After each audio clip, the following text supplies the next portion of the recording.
ವೀಕ್ಷಕರೇ, ಧರ್ಮಕ್ಷೇತ್ರಕ್ಕೆ ಸ್ವಾಗತ. ಶಿವ ಅಂದ್ರೆ ಲಯಕರ್ತ ಮಾತ್ರವಲ್ಲ, ಅವನು ಕರುಣಾಮಯಿ, ಕೇಳಿದ್ದನ್ನ ಕೊಡು ದಯಾಮಯಿ. ಭಕ್ತಿಗೆ ಮೆಚ್ಚಿದ್ರೆ ಪರಶಿವ ತನ್ನನ್ನೇ ಭಕ್ತರಿಗೆ ದಾರಿ ಎರೆದು ಬಿಡ್ತಾನೆ ಅನ್ನೋ ನಂಬಿಕೆಗಳು ಇವೆ. ಹಾಗಾಗಿನೇ ರಾವಣನ ತಪಸ್ಸಿಗೆ ಮೆಚ್ಚಿ ಆತ್ಮಲಿಂಗವನ್ನೇ ಕೊಟ್ಟವನು ಶಿವ. ಅದಕ್ಕೆ ಅವನನ್ನ ಬೋಳಾಶಂಕರ ಅಂತ ಕರೆಯೋದು. ಇಂತಹ ಶಿವನನ್ನ ಆರಾಧಿಸದವರು ಯಾರೂ ಇಲ್ಲ. ಜಗತ್ನಲ್ಲಿ ಶಿವನನ್ನ ಲಿಂಗರೂಪಿಯಾಗಿ ಪ್ರತಿಷ್ಠಾಪಿಸಿ ಪೂಜಿಸಲಾಗುತ್ತೆ. ಅಂತಹ ಅಸಂಖ್ಯ ದೇವಾಲಯಗಳ ನಡುವೆ ದ್ವಾದಶ ಜ್ಯೋತಿರ್ಲಿಂಗಗಳು ವಿಶೇಷವಾಗಿ ಕಾಣುತ್ತವೆ. ಅಂತಹ ಜ್ಯೋತಿರ್ಲಿಂಗದ ದರ್ಶನ ಪಡೆದು ಪೂಜೆ ಸಲ್ಲಿಸಿದ್ರೆ ಸಕಲ ಇಷ್ಟಾರ್ಥಗಳು ಈಡೇರುತ್ತವೆ ಅಂತ ನಂಬಲಾಗುತ್ತೆ. ಇನ್ನು ಭಾರತದಲ್ಲಿ ಜ್ಯೋತಿರ್ಲಿಂಗಗಳಷ್ಟೇ ಶಕ್ತಿಯುತ ದೇವಾಲಯಗಳು ಇವೆ. ಅಂತಹ ದೇವಾಲಯಗಳ ಪೈಕಿ ಒಂದು ನಿಷ್ಕಳಂಕ ಮಹಾದೇವ ದೇವಾಲಯ.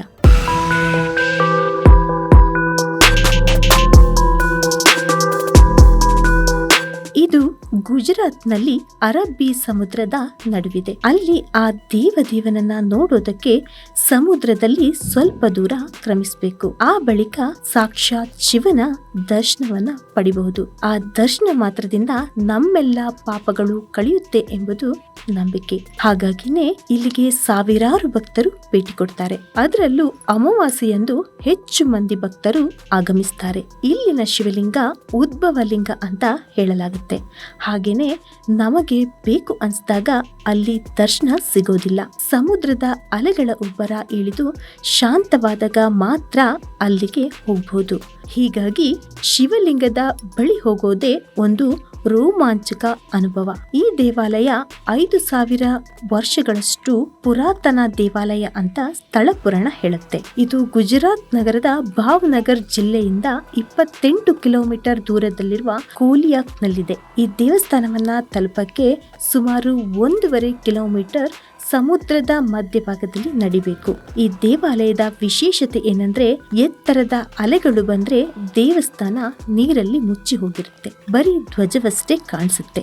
ಆ ನಂತರ ಅಲೆಗಳು ಕಡಿಮೆ ಆದ್ರೆ ದೇಗುಲದ ದರ್ಶನ ಆಗುತ್ತೆ. ಇಲ್ಲಿ ದೇವರ ದರ್ಶನ ಪಡೆದ್ರೆ ಪಾಪಗಳೆಲ್ಲವೂ ತೊಳೆದು ಹೋಗುತ್ತದೆ ಎನ್ನುವ ನಂಬಿಕೆ. ಇಲ್ಲಿ ಒಟ್ಟು 5 ಸ್ವಯಂಭೂ ಲಿಂಗಗಳಿದ್ದು ಅವು ಭಕ್ತರನ್ನ ಮಂತ್ರ ಮುಗ್ಧರಾಗುವಂತೆ ಮಾಡುತ್ತವೆ. ಇಲ್ಲಿ ದಿನವೂ ಸಮುದ್ರದ ಅಲೆಗಳು ಶಿವಲಿಂಗಕ್ಕೆ ತಾಕುವ ಮೂಲಕ ಆ ಮಹಾದೇವನಿಗೆ ಜಲಾಭಿಷೇಕವನ್ನೇ ಮಾಡಿ ಹೋಗುತ್ತದೆ.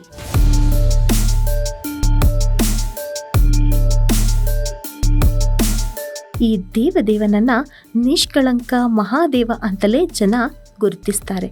ಸ್ನೇಹಿತರೆ, ಇದು ಮಹಾಭಾರತದ ಸಮಯದಲ್ಲಿ ಪಾಂಡವರು ನಿರ್ಮಿಸಿದ ದೇವಾಲಯ ಎಂದು ಪುರಾಣ ಹೇಳುತ್ತೆ. ಕುರುಕ್ಷೇತ್ರದಲ್ಲಿ ಹೋರಾಡಿ ಸಹೋದರರನ್ನ ಸದೆಬಡಿದು ತಮ್ಮ ರಾಜ್ಯವನ್ನು ಮರಳಿ ಪಡೆದ ಪಾಂಡವರು ಸಹೋದರರನ್ನು ಹತ್ಯೆ ಮಾಡಿದ ಪಾಪಕ್ಕೆ ಪ್ರಾಯಶ್ಚಿತ್ತವನ್ನು ಸೂಚಿಸುವಂತೆ ಶ್ರೀಕೃಷ್ಣನನ್ನು ಕೇಳ್ತಾರೆ. ಶ್ರೀಕೃಷ್ಣನು ಪಾಂಡವರಿಗೆ ಒಂದು ಕಪ್ಪು ಧ್ವಜ ಮತ್ತು ಒಂದು ಕಪ್ಪು ಹಸುವನ್ನ ಕೊಡ್ತಾನೆ ಮತ್ತು ಶಿವನನ್ನ ಪೂಜಿಸುವುದರ ಜೊತೆಗೆ ಅವುಗಳನ್ನ ಬಿಳಿ ಬಣ್ಣಕ್ಕೆ ತಿರುಗಿಸಲು ಸಲಹೆ ನೀಡಿರ್ತಾನೆ. ಭಗವಾನ್ ಶ್ರೀಕೃಷ್ಣನ ಸೂಚನೆಯಂತೆ ಕೋಲಿಯಾಕ್ ತಟಕ್ಕೆ ಬಂದು ಪಾಂಡವರು ಶಿವನ ಕುರಿತು ತಪಸ್ಸು ಮಾಡ್ತಾರೆ. ಈ ಸ್ಥಳಕ್ಕೆ ಬಂದ ನಂತರ ಅವರು ತಂದಿದ್ದ ಹಸು ಮತ್ತು ಧ್ವಜ ಬಿಳಿ ಬಣ್ಣಕ್ಕೆ ತಿರುಗುತ್ತಂತೆ. ಪಾಂಡವರ ತಪಸ್ಸಿಗೆ ಮೆಚ್ಚಿ ಪ್ರಸನ್ನನಾದ ಶಿವ 5 ಜನರಿಗೆ ಪ್ರತ್ಯೇಕವಾಗಿ ಲಿಂಗ ರೂಪದಲ್ಲಿ ದರ್ಶನ ಕೊಟ್ಟು ಪಾಪದಿಂದ ಮುಕ್ತಿ ಮಾಡಿ ಅವರನ್ನ ನಿಷ್ಕಳಂಕ ಅಂತ ಆಶೀರ್ವದಿಸಿದ ಅಂತ ಪುರಾಣ ಹೇಳುತ್ತೆ. ಇಲ್ಲಿ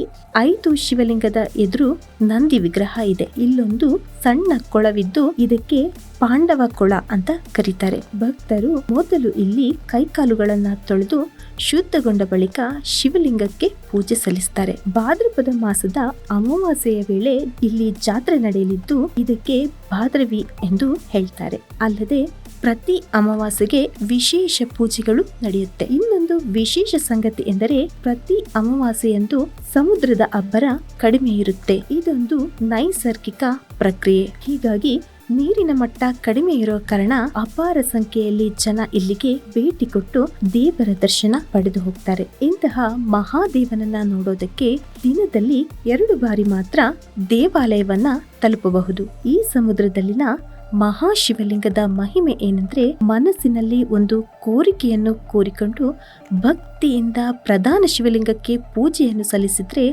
ತಮ್ಮ ಇಷ್ಟಾರ್ಥಗಳು ನೆರವೇರುತ್ತದೆ ಅಂತೆ. ಇದು ಮಹಾದೇವನನ್ನ ನಂಬಿರುವ ಭಕ್ತರ ನಂಬಿಕೆ. ಈ ದೇವಾಲಯ ಕೇವಲ ಭಕ್ತಿಗಷ್ಟೇ ಮೀಸಲಾಗಿಲ್ಲ, ಇದೊಂದು ಅದ್ಭುತ ದೇವಾಲಯವಾಗಿದ್ದು ಸಮುದ್ರದ ನಡುವಿರುವ ಶಿವನನ್ನ ನೋಡೋದೇ ನಮ್ಮ ಅದೃಷ್ಟ ಅಂತ ಅನಿಸ್ಕೊಳ್ಳುತ್ತೆ.